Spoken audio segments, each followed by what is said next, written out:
તો અમદાવાદમાં ધોળકામાં ઉપરવાસમાં પડેલા ભારે વરસાદના કારણે ભોગાવો નદીમાં ઘોડાપૂર આવ્યું છે અને જેના જ કારણે વણી તળાવ ગામ બેટમાં ફેરવાઈ ગયું છે।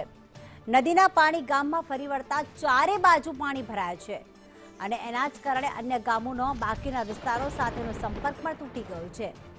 પરિસ્થિતિની ગંભીરતાને જોતા એનડીઆરએફ અને પોલીસ દ્વારા યુદ્ધના ધોરણે રેસ્ક્યુ ઓપરેશન હાથ ધરવામાં આવ્યું છે, જેના ભાગરૂપે પાણીમાં ફસાયેલા લોકોને સુરક્ષિત સ્થળે ખસેડવાની કામગીરી શરૂ કરવામાં આવી છે।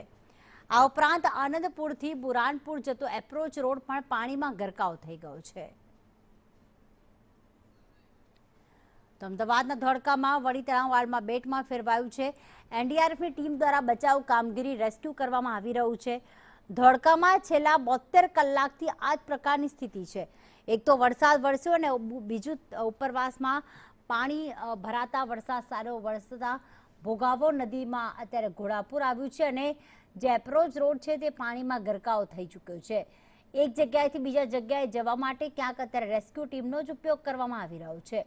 વણી તળાવ અત્યારે તેનું પૂર આવ્યું છે અને એના જ પાણી જે છે ધોળકાની અલગ અલગ સોસાયટીઓમાં જોવા મળી રહ્યા છે, જેના કારણે લોકો ઘરમાં જ રહેવા મજબૂર બન્યા।